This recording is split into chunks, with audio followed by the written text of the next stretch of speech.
Préface. Page d'archives préhistoriques. Un manuscrit archaïque, assemblage de feuilles de palmier rendues par quelques procédés inconnus, inaltérables à l'eau, au feu et à l'air, se trouve sous les yeux de l'auteur. Sur la première page, l'on voit un disque blanc immaculé sur fond noir. Sur la suivante, il y a un disque semblable avec un point au centre.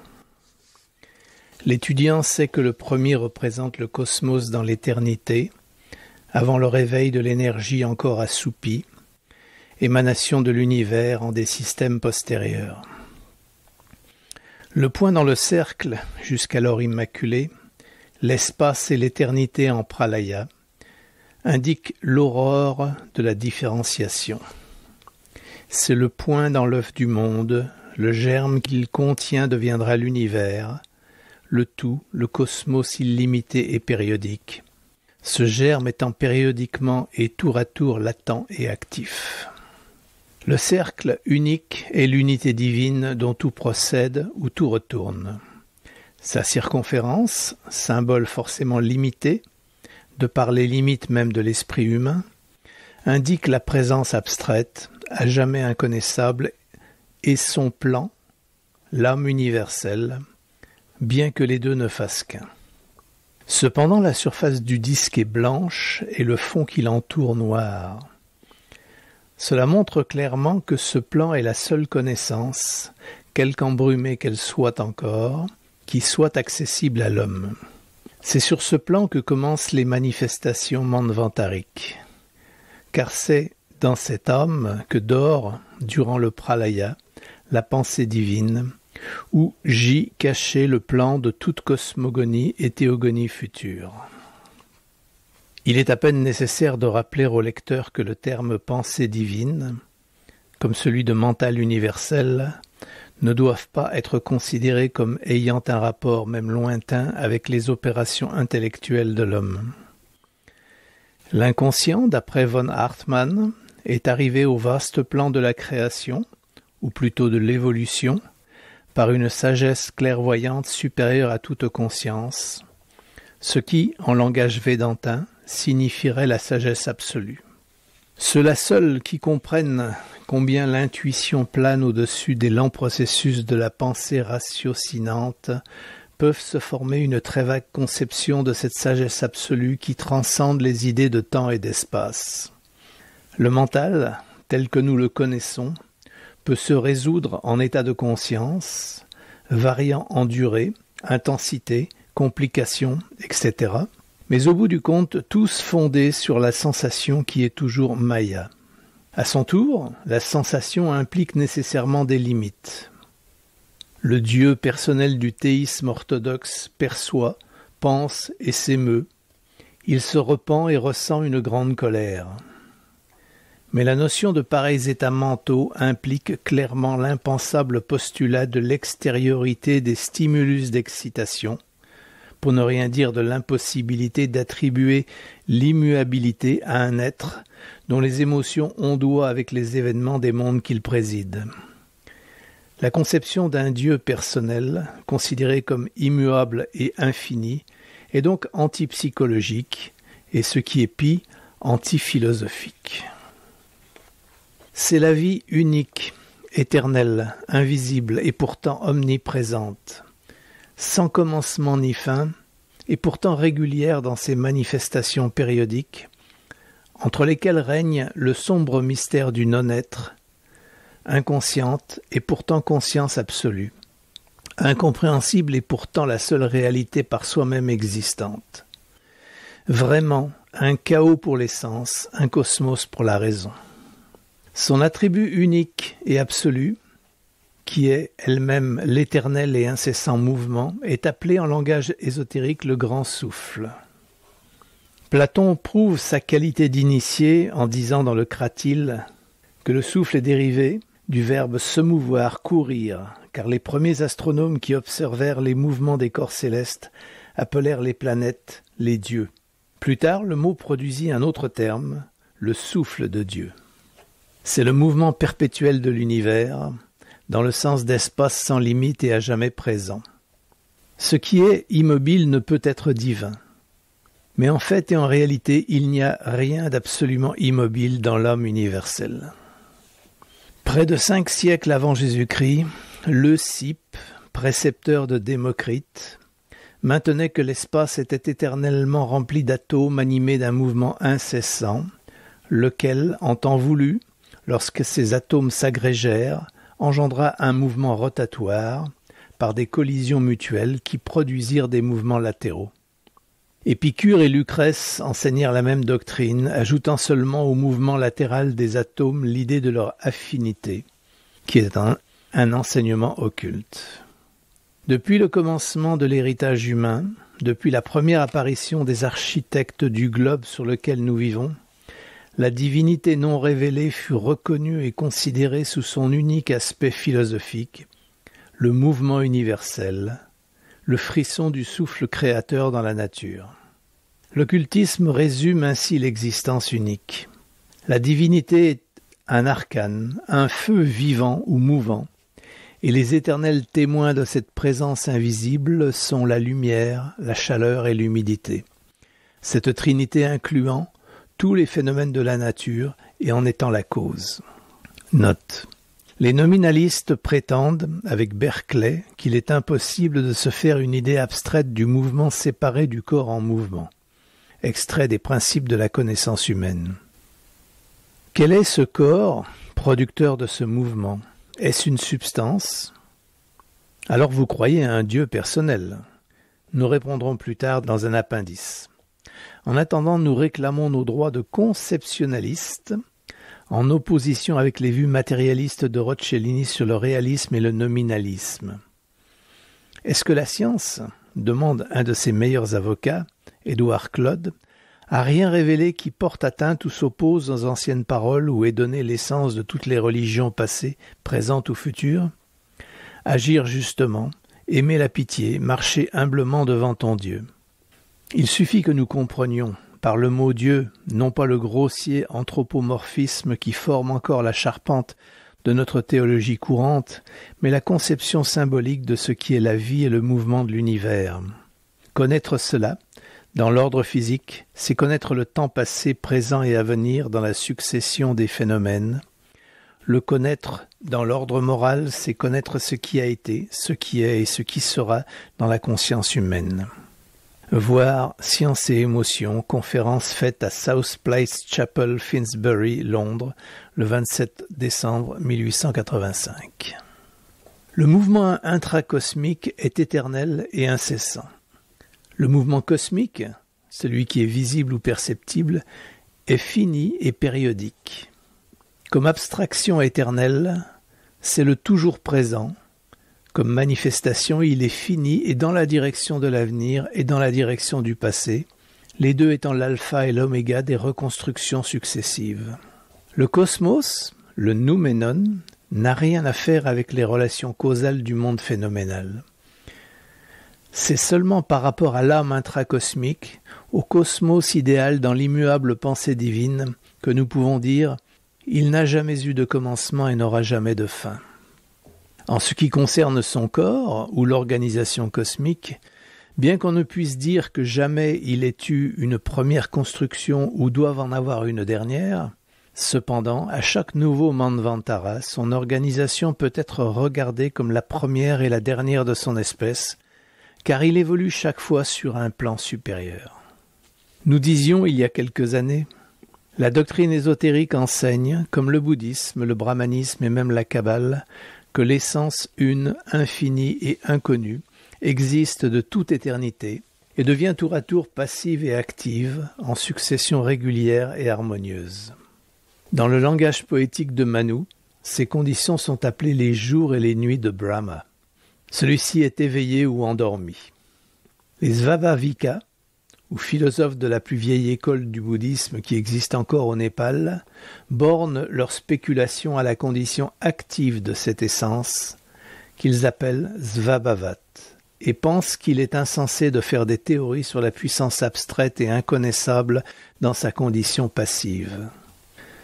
Aussi sont-ils appelés athées par les théologiens chrétiens et les savants modernes qui ne comprennent pas la logique profonde de leur philosophie.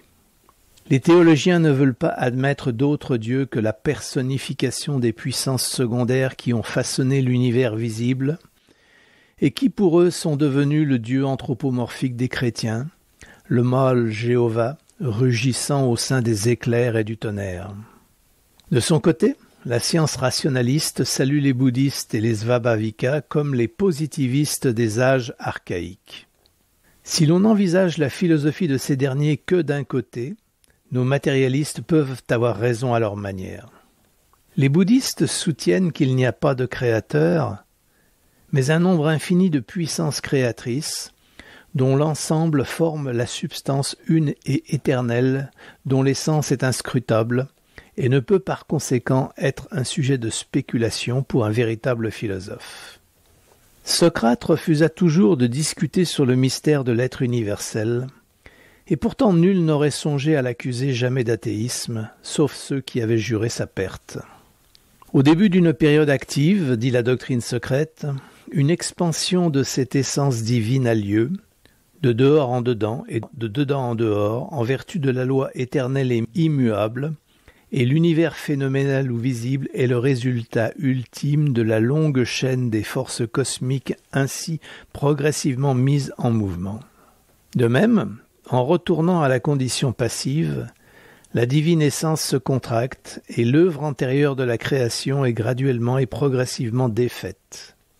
L'univers visible se désintègre, ses matériaux se dispersent, et seules les ténèbres couvrent une fois de plus la face de l'abîme.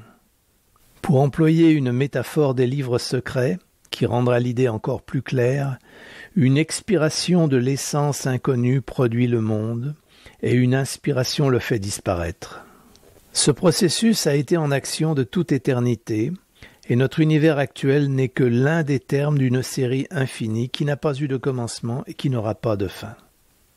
Ce passage sera expliqué autant que possible dans le présent ouvrage.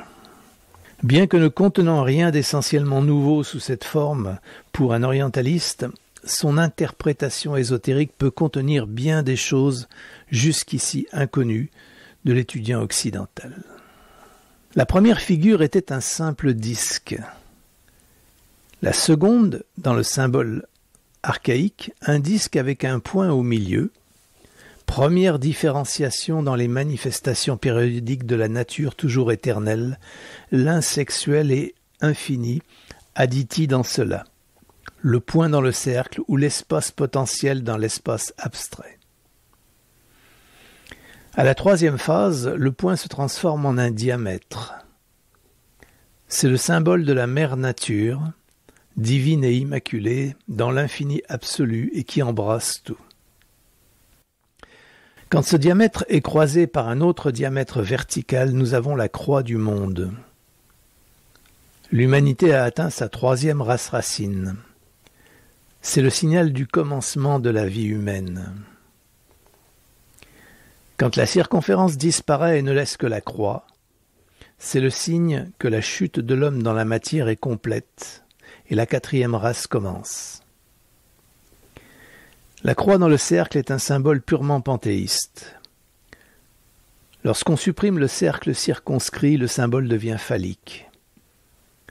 Il avait le même sens et d'autres encore sous la forme de tau, TAU, inscrit dans un cercle, ou comme marteau de Thor, la croix dite Jaina, ou simplement la svastika dans le cercle.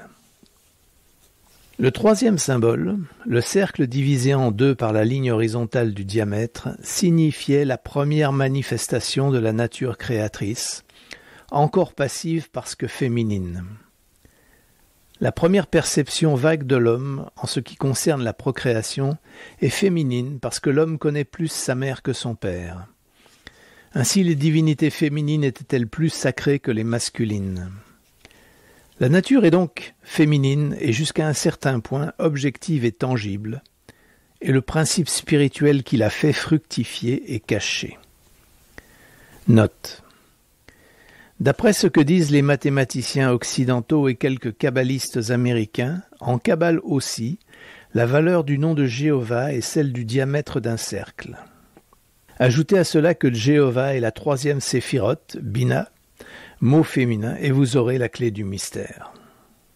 Par certaines transformations kabbalistiques, ce nom, androgyne dans les premiers chapitres de la Genèse, devient entièrement masculin, caïnite et phallique. Le choix d'une divinité parmi les dieux païens dont on fait un dieu spécial et national, appelé le Dieu un et vivant, le Dieu des dieux, et de proclamer alors son culte monothéiste, ne suffit pas à changer cette divinité en ce principe unique, dont l'unité n'admet pas de multiplication, de changement ni de forme, spécialement dans le cas d'une divinité priapique, comme il est maintenant démontré que c'est le cas pour Jéhovah. Fin de note. En ajoutant une ligne perpendiculaire au diamètre horizontal du cercle, on formait le tau, la plus vieille forme de cette lettre. C'était le glyphe de la troisième race racine jusqu'au jour de sa chute symbolique, quand la séparation des sexes eut lieu par évolution naturelle. Alors la figure devint le cercle ou vie insexuelle modifiée et divisée, un double glyphe ou symbole.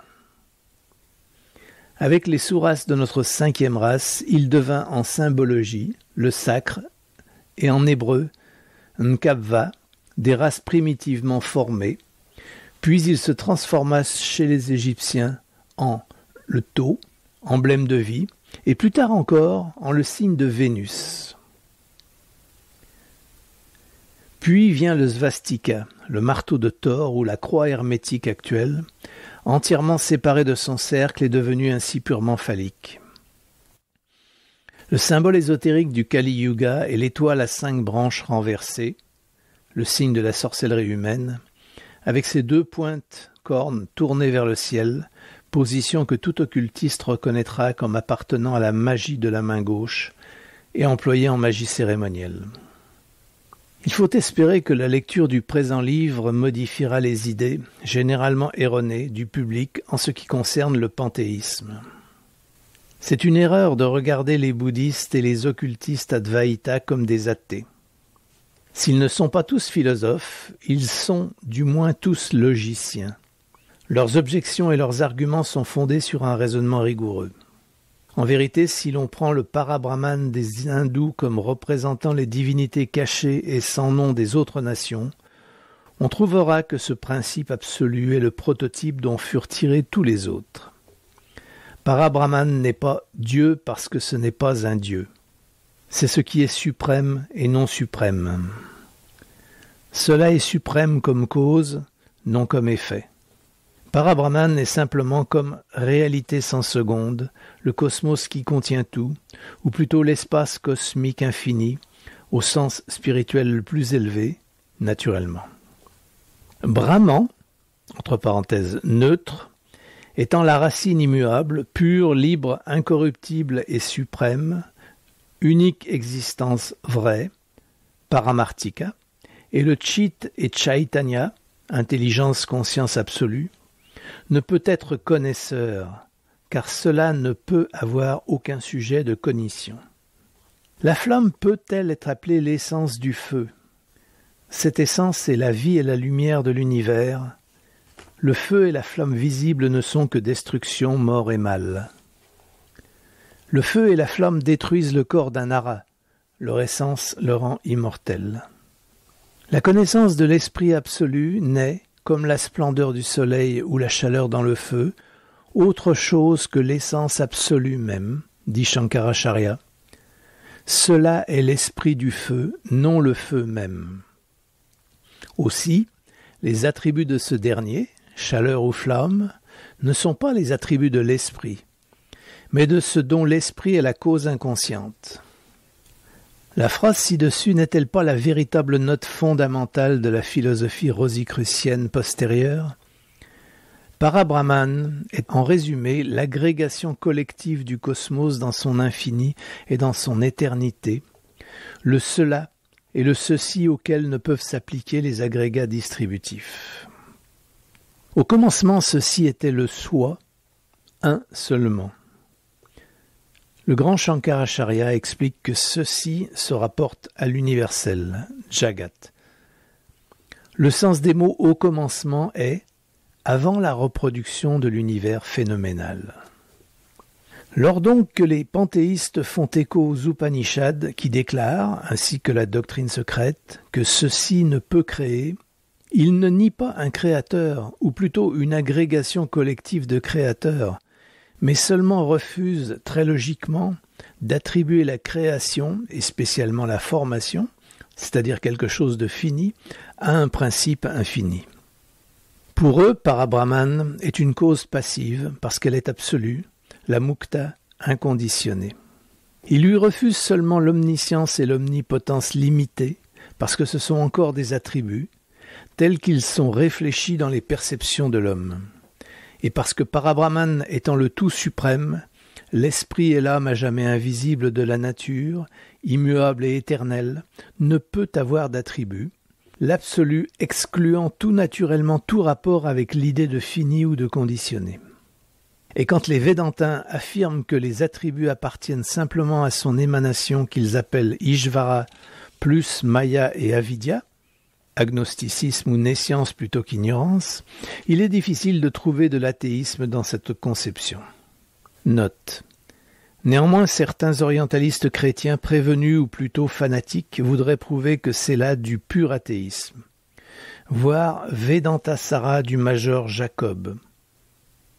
Et pourtant, toute l'Antiquité répétait cette maxime védique. Comme Lucrèce le dit, pure conception védique. C'est dans la nature des dieux de jouir de l'immortalité en même temps que de la plus haute paix. Puisqu'il ne peut y avoir ni deux infinis ni deux absolus dans un univers supposé sans limite, on ne peut guère concevoir cette soi-existence créant personnellement. Au sens et aux perceptions d'être fini, cela est non-être, parce que c'est l'unique être-té. Car dans ce tout gît caché son émanation coéternelle et contemporaine, ou son rayonnement inhérent, qui, devenant périodiquement Brahma, la potentialité mâle-femelle, s'étend en l'univers manifesté. Narayana, porté par les eaux abstraites de l'espace, devient les eaux de la substance concrète, mise en mouvement par lui, c'est-à-dire le verbe ou logos manifesté.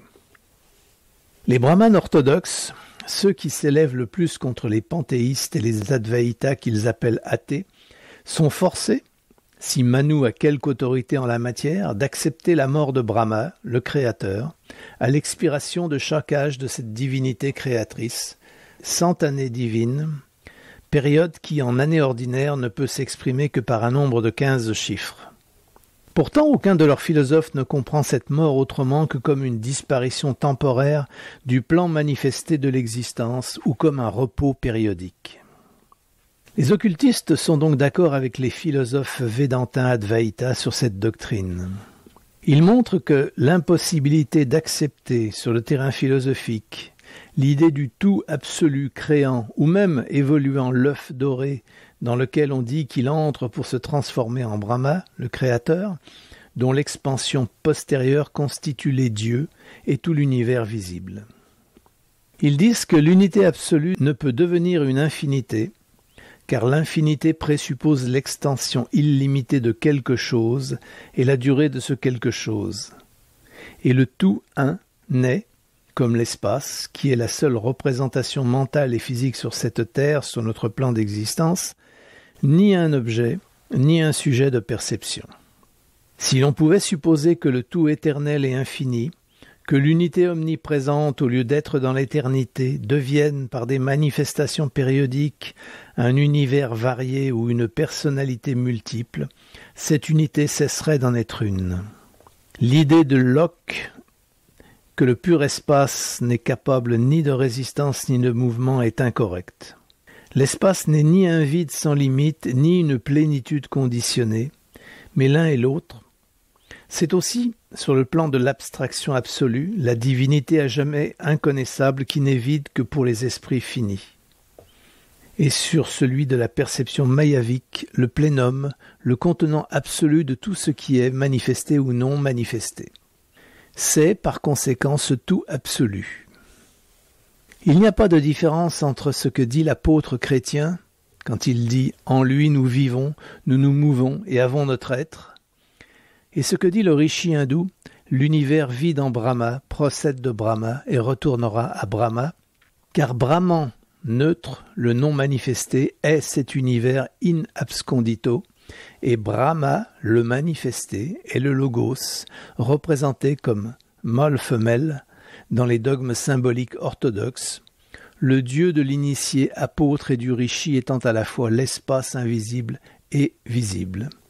L'espace est appelé, en symbolisme ésotérique, Mère Père éternel aux 7 peaux.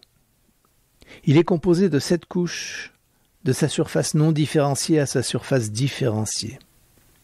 Qu'est-ce qui a été, qui est et qui sera, qu'il y ait un univers ou non, qu'il y ait des dieux ou qu'il n'y en ait pas, demande le catéchisme ésotérique Senzar. Et l'on répond, c'est l'espace. Ce n'est pas le Dieu un et inconnu toujours présent dans la nature, ou la nature in abscondito qui est rejetée, mais le Dieu du dogme humain et son verbe humanisé. Dans son immense suffisance et dans sa vanité, l'homme l'a formé lui-même, de sa main sacrilège avec les matériaux qu'il a trouvés dans sa petite matrice cérébrale, et l'a imposé au genre humain comme une révélation directe de l'espace unique et non révélé. Note. L'occultisme est vraiment dans l'air à la fin de notre siècle. Entre autres ouvrages, récemment publiés, nous en signalerons un aux étudiants de l'occultisme théorique qui ne veulent pas s'aventurer au-delà du domaine spécial de notre plan humain. New Aspect of Life and Religion du docteur Henry Pratt. Ce livre est plein de dogmes ésotériques et de philosophie, celle-ci un peu limitée cependant, dans les derniers chapitres, par ce qui nous paraît être un esprit de positivisme conditionné. Néanmoins, ce qui est dit de l'espace comme la cause première inconnue mérite d'être cité. Citation. Ce quelque chose d'inconnu que nous venons d'identifier avec l'incarnation primitive de la simple unité est invisible et impalpable, l'espace abstrait, nous l'accordons, et s'il est invisible et impalpable, il est par conséquent inconnaissable. Et c'est parce qu'il est inconnaissable qu'est née l'erreur qui consiste à le supposer comme un simple vide, une simple capacité réceptrice. Mais même quand on le considère comme un vide absolu, il faut admettre ou bien que l'espace est soit existant, infini et éternel, ou bien qu'il a une première cause en dehors, derrière ou au-delà de lui-même. Et pourtant, si une telle cause pouvait être trouvée et définie, cela ne nous amènerait qu'à lui transférer les attributs qui autrement s'appliquent à l'espace, et ne ferait que rejeter d'un pas de plus la difficulté d'origine, sans que nous obtenions aucun supplément de lumière quant à la causation primaire. Fin de citation. C'est là précisément ce qu'ont fait des croyants en un créateur anthropomorphe, en un Dieu extracosmique au lieu d'intracosmique. Beaucoup, nous pouvons dire la plupart, des aperçus du docteur Pratt sont de vieilles idées et théories kabbalistes qu'il présente sous un vêtement moderne. Nouveaux aspects de l'occulte et de la nature en vérité. L'espace cependant, regardé comme une unité substantielle, la source vivante de la vie, la cause inconnue et sans cause, est le plus vieux dogme de l'occultisme, antérieur de milliers d'années au pater éther des Grecs et des Latins. Il en est de même de la force et de la matière, comme potentialité de l'espace, inséparable et révélatrice inconnue de l'inconnu. On les trouve toutes dans la philosophie aryenne, personnifiée par Vishvakarman, Indra, Vishnu, etc. Pourtant, elles sont exprimées très philosophiquement et sous nombre d'aspects inusités dans l'ouvrage en question. Fin de note. L'occultisme accepte la révélation comme venant d'être divin, mais encore fini, des vies manifestées, jamais de la vie unique qui ne peut se manifester. De ces entités, appelées hommes primordial, Dhyani Bouddha ou Dhyan Chohan, les rishis Prajapati des hindous, les Elohim ou fils de Dieu, les esprits planétaires de toutes les nations qui sont devenus des dieux pour les hommes. Il regarde aussi l'Adi Shakti, émanation directe de Mula Prakriti, la racine éternelle de cela, et l'aspect femelle de la cause créatrice, Brahma, sous sa forme aquashique d'âme universelle, philosophiquement connue comme une Maya, à cause de la Maya humaine. Mais cette manière de voir ne l'empêche pas de croire à son existence tant qu'elle dure, c'est-à-dire pour un Manvantara, ni d'employer pour des fins pratiques Aquasha le rayonnement de Mula Prakriti, car l'âme du monde est reliée à tous les phénomènes naturels, connus ou inconnus, de la science. Note. Par opposition à l'univers manifesté de la matière, le terme Mula Prakriti, de Mula, racine, et Prakriti, nature, ou la matière primordiale non manifestée, appelée par les alchimistes occidentaux terre d'Adam, est appliqué par les Védantins à Parabrahman. La matière est double dans la métaphysique religieuse et dans les doctrines ésotériques septuples comme tout le reste dans l'univers. Comme Mula Prakriti, elle est indifférenciée et éternelle. Comme Vyakta, elle devient différenciée et conditionnée, suivant la Svetasvatara Upanishad et le Devi Bhagavata Purana. L'auteur des conférences sur la Bhagavad Gita dit, en parlant de Mula Prakriti, « Au point de vue objectif du Logos, Parabrahma apparaît à ce Logos sous l'aspect de Mula Prakriti. Naturellement, cette Mula Prakriti est matérielle pour lui comme tout objet matériel l'est pour nous. Parabrahman est une réalité inconditionnée et absolue, et Mula Prakriti est une sorte de voile jeté par-dessus lui. » Fin de citation. Les plus vieilles religions du monde, exotériquement car leur racine ou fondation ésotérique est une, sont celles des Indiens, des Mazdéens et des Égyptiens. Puis vient celle des Chaldéens, rejetons des précédentes, entièrement perdues pour le monde actuel, sauf dans le sabéisme, défiguré, interprété à présent par les archéologues.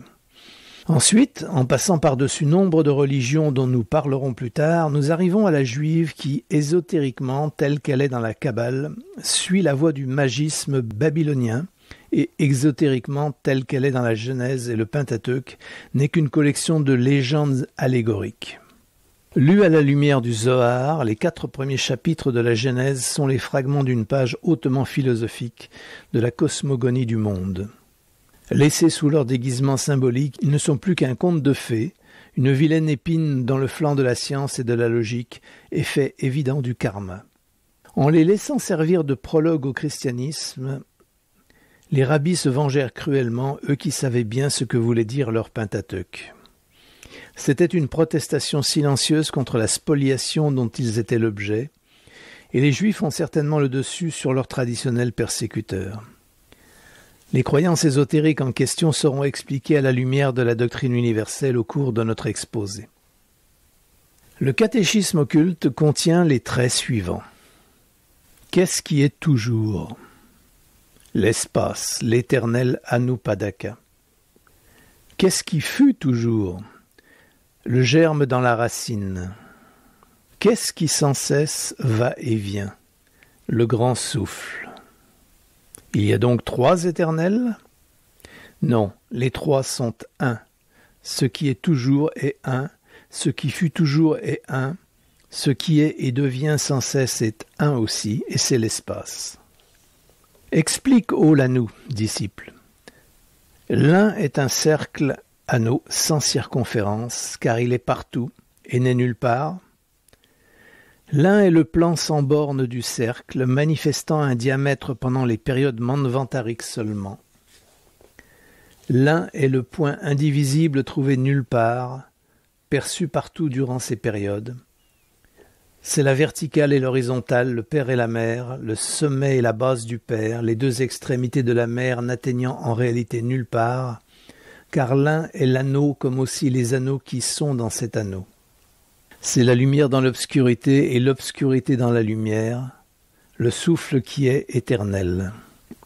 Il procède du dehors au dedans, quand il est partout, et du dedans au dehors quand il n'est nulle part, c'est-à-dire Maya, l'un des centres.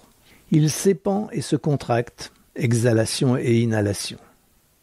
Quand il s'épand, la mer se diffuse et s'éparpille. Quand il se contracte, la mer se retire et se rassemble. Cela produit les périodes d'évolution et de dissolution, Manvantara et Pralaya. Le germe est invisible et ardent, la racine, le plan du cercle est frais, mais durant l'évolution et le Manvantara, son vêtement est froid et rayonnant. Le souffle chaud est le père qui dévore la progéniture de l'élément aux nombreuses faces et laisse ceux qui n'ont qu'une seule face homogène. Le souffle frais est la mère qui les conçoit, les forme, les enfante et les reprend dans son sein pour les reformer à l'aurore du jour de Brahma ou Manvantara. Note. La philosophie ésotérique, regardant comme Maya ou l'illusion de l'ignorance toute chose finie, doit évidemment envisager sous le même jour toute planète et tout corps intracosmique, car ils sont quelque chose d'organisé et par conséquent fini. Aussi la phrase « il procède du dehors au dedans », etc., se rapporte dans sa première partie à l'horreur du Mahamanvantara, ou grande révolution, après l'une des complètes dissolutions périodiques de toute forme composée dans la nature, de la planète à la molécule, en son essence ou élément ultime, et dans la seconde au Manvantara partiel ou local qui peut être solaire ou même planétaire. Deuxième note. Centre veut dire un centre d'énergie ou un foyer cosmique. Lorsque la prétendue création ou formation d'une planète est accomplie par cette force que les occultistes appellent vie et les savants énergie, alors le processus a lieu du dedans au dehors, chaque atome, paraît-il, contenant en lui-même l'énergie créatrice du souffle divin. Aussi, tandis qu'après un pralaya absolu, ou quand le matériel préexistant ne consiste qu'en un élément et que le souffle est partout, ce dernier agit du dehors au dedans, après un pralaya mineur, tout étant resté en statu quo, à l'état réfrigéré pour ainsi dire comme la lune, au premier frisson du Manvantara, la planète où les planètes commencent leur résurrection à la vie, du dedans au dehors.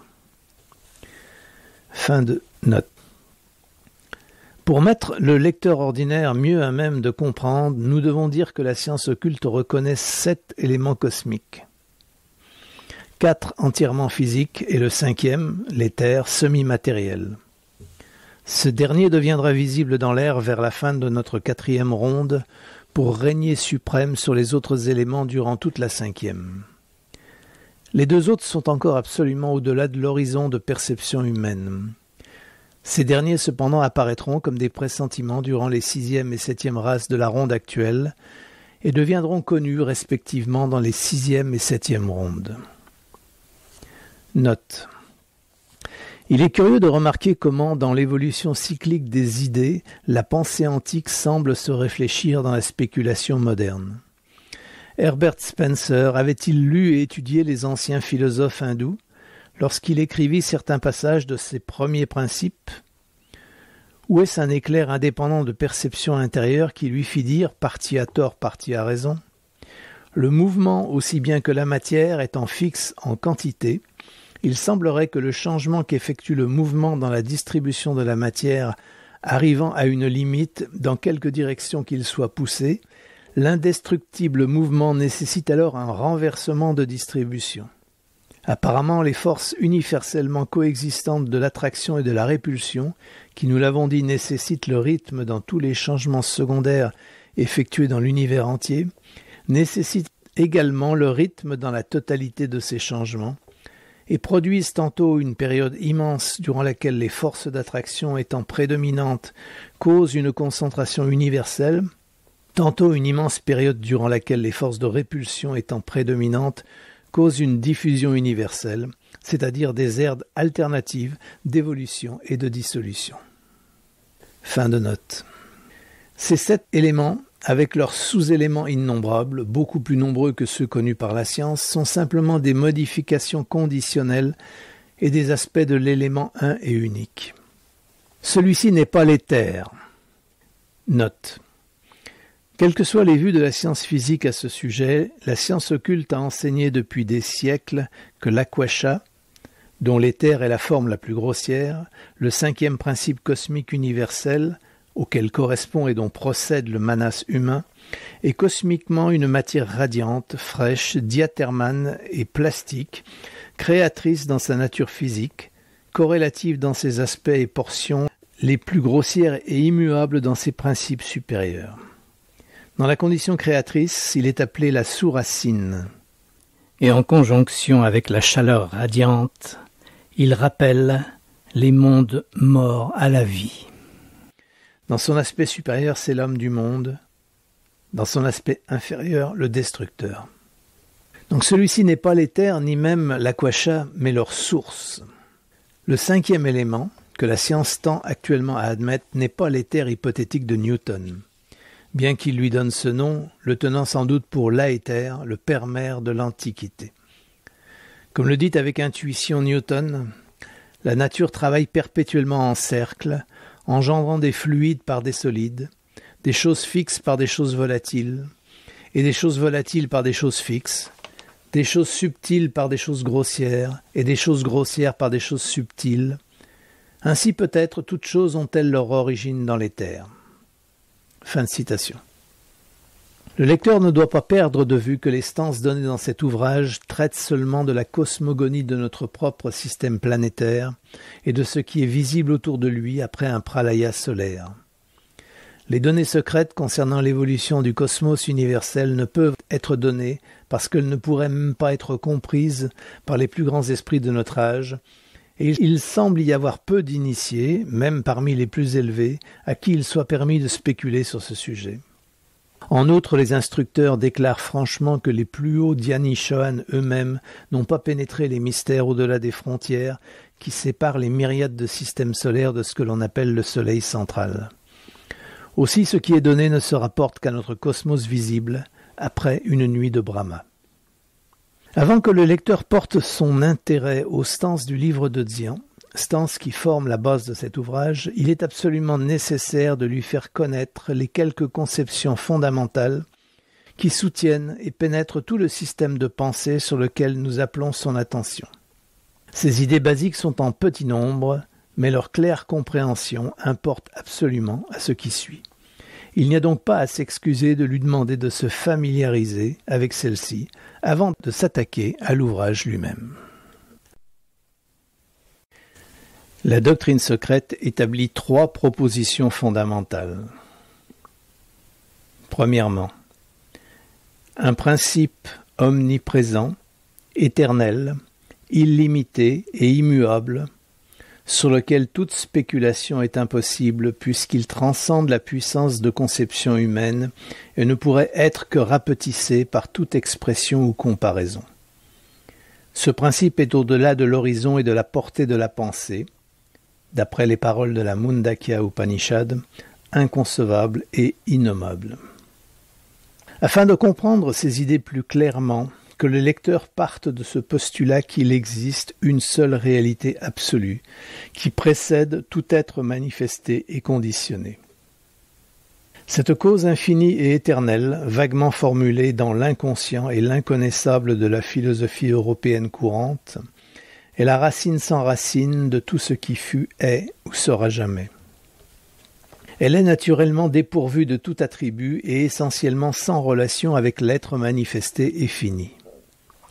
C'est l'être-té plutôt que l'être, en sanskrit sat, et c'est au-delà de toute pensée ou spéculation. Cet être-té est symbolisé dans la doctrine secrète sous 2 aspects. D'un côté, l'espace abstrait, absolu, représentant la pure subjectivité, la seule chose qu'aucun mental humain ne puisse ni exclure d'aucune conception, ni concevoir par lui-même. De l'autre, le mouvement abstrait absolu, représentant la conscience inconditionnée. Nos penseurs occidentaux eux-mêmes ont prouvé que la conscience, distincte du changement, nous est inconcevable, et que le mouvement est le meilleur symbole du changement, sa caractéristique essentielle. Ce dernier aspect de l'unique réalité est aussi symbolisé par le terme « le grand souffle », symbole assez expressif pour n'avoir pas à être élucidé. Ainsi, le premier axiome fondamental de la doctrine secrète est cet un absolu métaphysique, l'être-té, que l'intelligence limitée a symbolisé par la trinité théologique. Il se pourrait cependant que quelques explications complémentaires fussent encore utiles. Herbert Spencer a récemment modifié son agnosticisme au point d'affirmer que la nature de la cause première, que l'occultiste plus logique dérive de la cause sans cause, l'éternel, l'inconnaissable, pouvait être essentiellement la même que celle de la conscience qui a sa source en nous. En un mot, que la réalité impersonnelle qui pénètre le cosmos est le pur noumen de la pensée. Ce pas en avant l'amène bien près des doctrines ésotériques et védantines. Parabrahman, l'unique réalité, l'absolu, est le champ de la conscience absolue, c'est-à-dire de cette essence qui est hors de toute relation avec l'existence conditionnée et dont l'existence consciente est un symbole conditionné. Mais une fois que nous sortons en pensée de cette négation, pour nous, absolue, la dualité survient dans le contraste de l'esprit ou conscience et de la matière, du sujet et de l'objet. L'esprit ou conscience et la matière doivent cependant être considérés non comme des réalités indépendantes, mais comme les deux symboles ou aspects de l'absolu Parabrahman, lesquels constituent la base de l'être conditionné, soit subjectif, soit objectif. Si nous considérons cette triade métaphysique comme la racine dont procède toute manifestation, le grand souffle assume le caractère de l'idéation précosmique.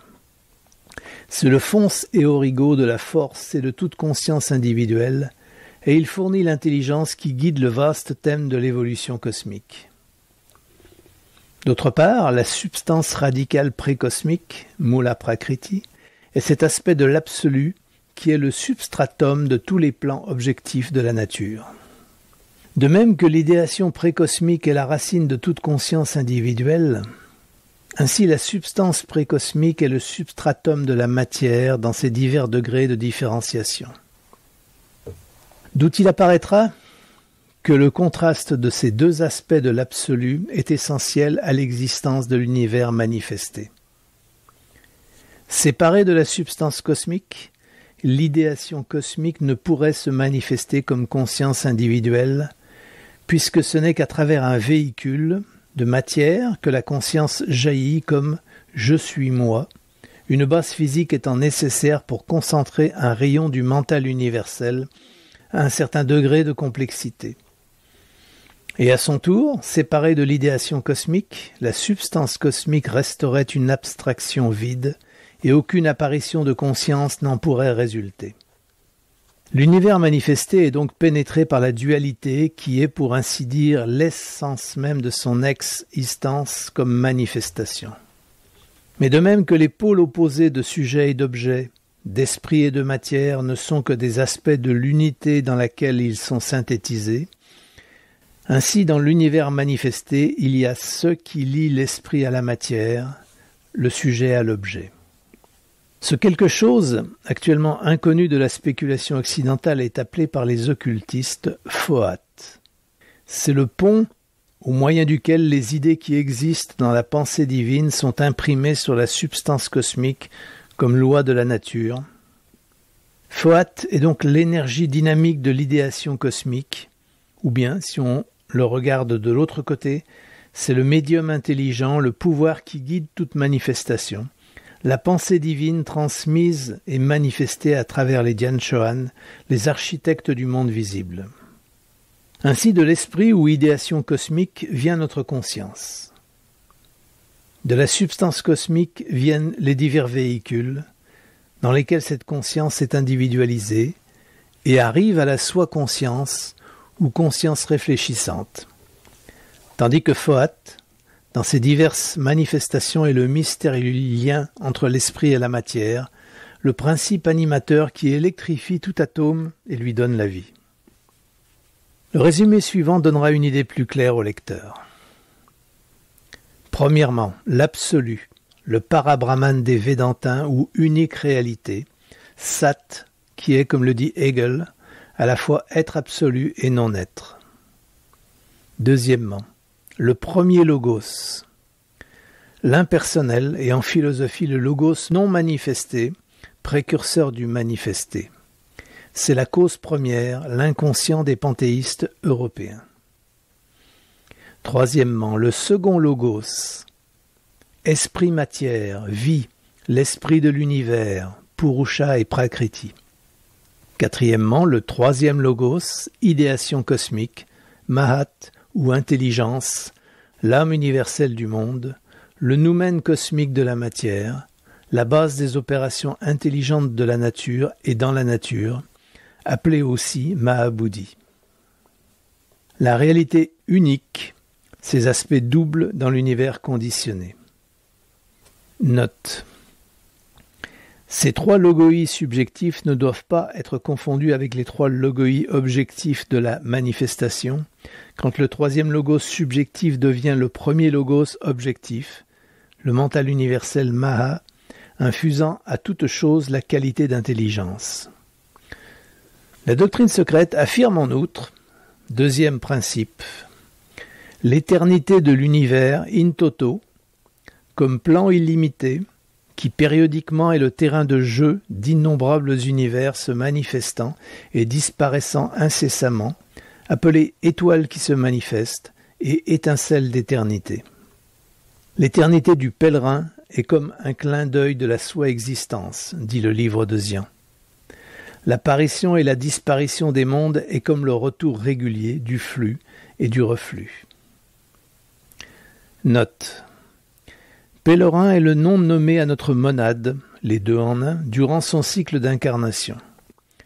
C'est le seul principe immortel, éternel en nous, une partie indissoluble du tout intégral, l'esprit universel dont il émane et en qui il s'absorbe à la fin du cycle. Quand on dit qu'il émane de l'esprit unique, c'est une expression incorrecte et maladroite, mais l'expression exacte manque aux langues occidentales. Les Védantins l'appellent Sutratma, l'âme file, mais leur explication diffère un peu de celle des occultistes. Fin de note. La seconde assertion de la doctrine secrète est l'universalité absolue de cette loi de périodicité, de flux et de reflux, de marée montante et descendante que la science physique a observée et notée dans tous les départements de la nature. Les alternatives du jour et de la nuit, de la vie et de la mort, du sommeil et de la veille sont choses si communes, si parfaitement universelles et sans exception qu'il est facile de comprendre que nous y voyons une des lois fondamentales de l'univers.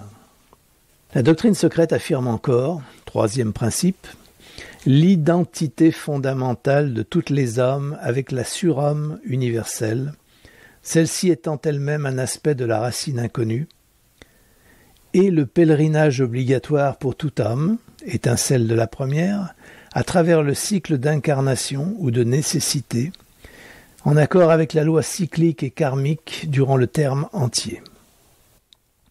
Autrement dit, aucun bouddhi purement spirituel, c'est-à-dire âme divine, ne peut avoir une existence consciente indépendante avant que l'étincelle issue de la pure essence du sixième principe universel, ou la surâme, n'ait, petit a, passé par toutes les formes du monde phénoménal de ce Manvantara, et petit b, acquis l'individualité, d'abord par impulsion naturelle, puis par des efforts personnels volontaires et résolus, modifiés par les restrictions de son karma, montant ainsi par tous les degrés de l'intelligence du manas le plus bas jusqu'au plus élevé, du minéral et de la plante jusqu'au plus saint des archanges, Dhyani Bouddha. La doctrine pivot de la philosophie ésotérique n'admet pas de privilèges, ni de dons spéciaux pour l'homme, sauf ceux qui sont gagnés par son propre ego, avec une majuscule, à force d'efforts et de mérites personnels, au cours d'une longue série de métempsychoses et de réincarnations. C'est pour cela que les hindous disent que l'univers est Brahman et Brahma, car Brahman est dans tout atome de l'univers, les 6 principes de la nature procédant tous, étant les aspects différents et différenciés, du principe 7e et 1, l'unique réalité de l'univers, tant cosmique que microcosmique. Et c'est pour cela aussi que les permutations psychiques, spirituelles et physiques sur le plan de la manifestation et de la forme du 6e principe, Brahma, véhicule de Brahman, sont regardées par antiphrase métaphysique comme illusoires et mayaviques. Car bien que la racine de chaque atome individuellement et de toute forme collectivement soit ce 7e principe, ou l'unique réalité, pourtant sous son apparence manifestée, phénoménale et temporaire, il n'est rien de plus qu'une éphémère illusion de nos sens. Dans son état absolu, l'unique principe sous ses 2 aspects Parabrahman et Mula Prakriti est un sexuel inconditionné et éternel. Son émanation périodique, manvantarique ou rayonnement primordial est une, aussi, androgyne et phénoménalement finie. Quand cette radiation rayonne à son tour, tous ces rayonnements sont encore androgynes, mais deviennent des principes mâles et femelles dans leurs aspects inférieurs. Après un pralaya, soit le grand pralaya, soit le pralaya mineur qui laisse les mondes en statu quo, le premier principe qui se réveille à la vie active est le plastique Akasha, père-mère, esprit et âme de l'éther, ou le plan du cercle. L'espace est appelé la mer avant son activité cosmique et père-mère au premier stage de son réveil. Dans la Kabbale aussi, il est père-mère-fils. Mais tandis que dans la doctrine orientale, ceux-ci sont le 7e principe de l'univers manifesté, ou son Atma Buddhimanas, esprit, âme, intelligence, la triade se ramifiant en 7 branches, qui sont les 7 principes cosmiques et les 7 principes humains dans la Kabbale occidentale des mystiques judéo-chrétiens, c'est la triade ou trinité, et pour ces occultistes le Jéhovah mâle-femelle, Jah-Hava. C'est dans cela que consiste toute la différence entre les trinités ésotériques et chrétiennes. Les mystiques et les philosophes, les panthéistes d'Orient et d'Occident synthétisent leur triade prégénétique dans la pure abstraction divine. Les orthodoxes l'anthropomorphisent. Hiranyagarbha, Hari et Shankara, les 3 hypostases de la manifestation de l'Esprit suprême, titre sous laquelle Prithivi, la terre, salue Vishnu dans son premier avatar, sont les qualités abstraites et purement métaphysiques de formation, de conservation et de destruction. Ce sont aussi les 3 avashtas, hypostases divines de ce qui ne périt pas avec les choses créées, ou Achyuta, nom de Vishnu. Quant aux chrétiens orthodoxes, il sépare sa divinité personnelle créatrice en les 3 personnes de la Trinité et n'admet pas de divinité supérieure. Celle-ci, pour l'occultiste, est le triangle abstrait, et pour l'orthodoxe, le cube parfait. Le Dieu créateur, ou plutôt la collectivité des dieux créateurs, est regardé par le philosophe oriental comme Bhranti Darsanata, fausses apparences, quelque chose conçu en raison d'apparences trompeuses comme une forme matérielle, et l'on explique que ces dieux naissent de la conception illusoire de l'âme égotiste, personnelle et humaine. 5e principe inférieur. Cela est superbement exprimé dans une nouvelle traduction, dans les notes de Fitzgerald, ajoutées à la traduction de Wilson du Vishnu Purana. Citation. Ce Brahma, dans sa totalité, possède essentiellement l'aspect de Prakriti évolué et non évolué, Mula Prakriti, et aussi l'aspect d'esprit et l'aspect de temps. L'esprit, haut 2 fois né, est l'aspect dominant du suprême Brahma. Le suivant est un aspect double, Prakriti à la fois évolué et non évolué, et le temps est le dernier. Chronos, le temps est aussi représenté dans la théogonie orphique comme un dieu ou agent engendré. Fin de citation. À cette période du réveil de l'univers, le symbolisme sacré le représente comme un cercle parfait avec le point, la racine, au centre. Ce signe était universel. Aussi le rencontrons-nous également dans la Kabbale. Pourtant, la Kabbale occidentale, actuellement entre les mains des mystiques chrétiens, l'ignore entièrement, bien qu'il soit clairement marqué dans le Zohar. Ces sectaires commencent à la fin et prennent pour symbole du cosmos prégénétique le cercle avec les 2 droites perpendiculaires et l'appellent l'union de la rose et de la croix, le grand mystère de la génération occulte, d'où le nom de Rose-Croix. Comme on peut en juger, cependant, d'après les plus importants et mieux connus des symboles des Rose-Croix, il en est un qui n'a jamais encore été compris, même des mystiques modernes. C'est celui du pélican qui déchire sa poitrine pour nourrir ses 7 petits, vrai credo des frères de la Rose-Croix et direct rejeton de la doctrine secrète orientale.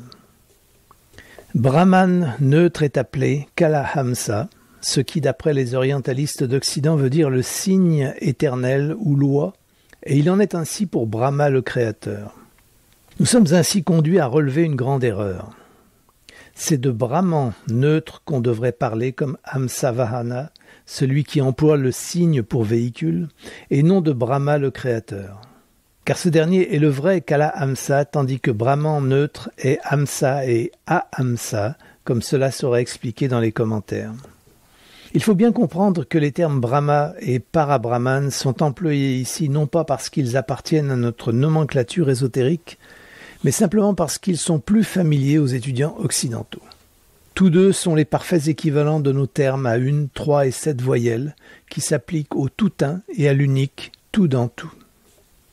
Telles sont les conceptions fondamentales sur lesquelles repose la doctrine secrète. Ce n'est pas le moment d'en prendre la défense ou de donner des preuves de leur caractère inhérent, raisonnable, non plus que de démontrer qu'elles sont en fait contenues, quoique trop souvent sous une apparence trompeuse, dans tout système de pensée ou de philosophie digne de ce nom. Du moment que le lecteur en a acquis une claire compréhension et saisit la lumière qu'elle jette sur chaque problème de la vie, elles ne demanderont pas d'autre justification à ses yeux, parce que leur vérité leur apparaîtra aussi évidente que le soleil dans les cieux.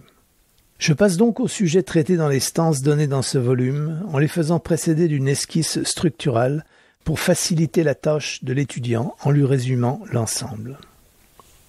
L'histoire de l'évolution cosmique, telle qu'elle est traitée dans les stances, est en quelque sorte la formule algébrique abstraite de cette évolution.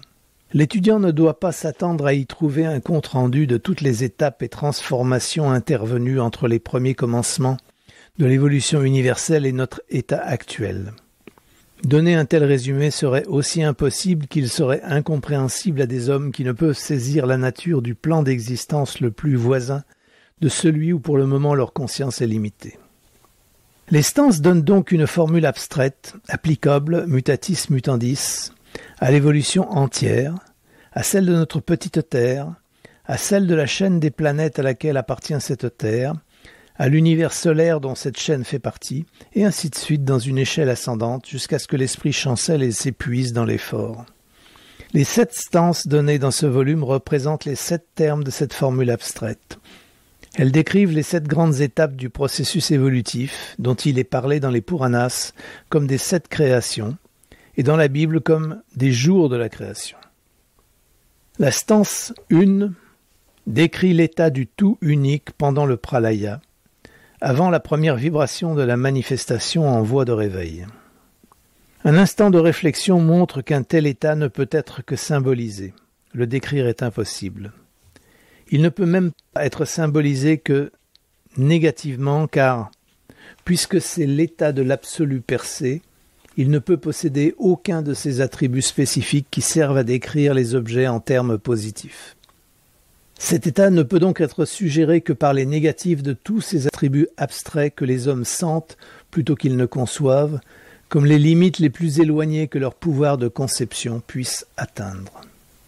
La stance numéro 2 décrit un état qui, pour un esprit occidental, est si rapproché de celui dont traite la stance numéro 1 que la seule expression de leur différence comporterait un volume. Il faut donc laisser à l'intuition et aux facultés supérieures du lecteur la tâche de saisir autant que possible la signification des phrases allégoriques qui s'y trouvent. En somme, ces stances font plus appel aux facultés internes qu'à l'intelligence ordinaire du cerveau physique. La stance numéro 3 décrit le réveil de l'univers à la vie après le pralaya. Elle peint l'émergence des monades de leur état d'absorption dans l'un. C'est la première et la plus haute étape dans la formation des mondes, le terme monade pouvant s'appliquer aussi bien au vaste système solaire qu'aux plus petits atomes. La stance numéro 4 expose la différenciation du germe de l'univers en la hiérarchie septénaire des pouvoirs divins conscients qui sont les manifestations actives de l'énergie une et suprême. Ce sont les mouleurs, les modeleurs et finalement les créateurs de tout l'univers manifesté, et cela au seul sens compréhensible du mot créateur. Ils lui donnent une forme et le guident. Ils sont les êtres intelligents qui ajustent et contrôlent l'évolution, incorporant en eux-mêmes ces manifestations de la loi une que nous connaissons comme les lois de la nature. Génériquement, ils sont connus sous le nom de Dhyan Chohan, bien que chaque groupe distinct ait sa désignation propre dans la doctrine secrète. Dans la mythologie hindoue, on note cette étape de l'évolution, la création des dieux. La stance numéro 5 décrit le processus de la formation du monde. D'abord se présente la matière cosmique diffuse, puis le tourbillon de feu, première étape de la formation d'une nébuleuse. Cette nébuleuse se condense et après avoir passé par diverses transformations, forme un univers solaire, une chaîne planétaire ou une seule planète selon le cas. La stance numéro 6 indique les étapes suivantes de la formation d'un monde et décrit l'évolution d'un tel monde jusqu'à sa 4e grande période correspondant à celle dans laquelle nous vivons maintenant. La stance numéro 7 continue cette histoire et trace la descente de la vie jusqu'à l'apparition de l'homme. Là s'arrête le premier livre de la doctrine secrète. Le développement de l'homme depuis sa première apparition sur cette terre pendant cette ronde jusqu'à l'état où nous le trouvons maintenant fait le sujet des volumes 3 et 4. Les stances qui forment la thèse de chaque section sont reproduites dans leur version moderne, car il serait plus qu'inutile de compliquer le sujet en y introduisant la phraséologie archaïque de l'original, avec son style et ses termes déroutants. On donne des extraits des traductions chinoises, tibétaines et sanskrites du texte Senzar original des commentaires et gloses sur le livre de Dzyan. C'est la première fois que ces documents sont présentés en langage européen. Il est d'ailleurs presque inutile de dire qu'il n'est donné qu'une partie des 7 stances, parce que leur texte entier ne serait compris par personne, si ce n'est quelques hauts occultistes. Et l'auteur de ces pages, ou plutôt l'humble rédacteur de cette œuvre, ne les comprendrait pas non plus davantage que la plupart des profanes. Pour faciliter la lecture de l'ouvrage et diminuer le nombre des notes marginales, il a été jugé à propos de placer côte à côte les textes et les commentaires, et d'employer, là où il le fallait, des noms sanscrits et tibétains, plutôt que des noms originaux. Et ce d'autant plus que tous ces termes sont des synonymes acceptés, les derniers n'étant guère employés qu'entre maître et séchéla disciple. C'est ainsi que si l'on voulait traduire le premier verset, en ne se servant que des termes techniques employés dans l'une des versions tibétaines et Senzar, la première stance se lirait ainsi. Toag en zigyu dormis set korlo, zod manas ziba, tu nyugsen, pa konch og, pa tiankam, pa lachoan, pa tenbrel shugni, dharma kaya seser, tencheng ne devient pas, Barnang et ça en Govonid. Seul To Ginsin dans la nuit de Sunshan et Yongrum par Anishpana, etc. Ce serait un pur abracadabra. Comme cet ouvrage est écrit pour l'instruction des étudiants de l'occultiste et non pour les philologues, nous pouvons éviter d'employer de tels termes étrangers partout où c'est possible. Les termes intraduisibles, seuls, incompréhensibles sans explication, sont conservés mais rendus dans leur forme sanscrite. Le lecteur se rappellera que ceux-ci sont d'ailleurs presque toujours le développement ultérieur de ce dernier langage et qu'ils appartiennent à la 5e race racine. Le sanskrit tel qu'on le connaît maintenant n'était pas la langue des Atlantes. Et la plupart des termes philosophiques employés dans les systèmes de l'Inde de la période post-mahabharatique ne se trouvent pas dans les Védas ni dans les stances originales, mais il y a leurs équivalents. Le lecteur non théosophe peut, si bon lui semble, regarder tout ce qui suit comme un conte de fées, ou du moins comme une spéculation sans preuve de rêveur, ou encore comme une nouvelle hypothèse à ajouter aux nombreuses hypothèses scientifiques de tous les temps, les unes condamnées, les autres en simple position d'attente. Celles-ci ne sont pas dans tous les cas moins scientifiques que bien d'autres théories prétendues scientifiques et sont en tout cas plus philosophiques. Vu le grand nombre de notes et d'explications nécessaires, les renvois en bas de page sont marqués comme d'ordinaire, tandis que les phrases impliquant des commentaires sont spécifiées par des lettres. L'on trouvera de plus grands développements dans les chapitres sur le symbolisme, et quelques-uns de ces derniers contiendront même plus d'informations que les commentaires.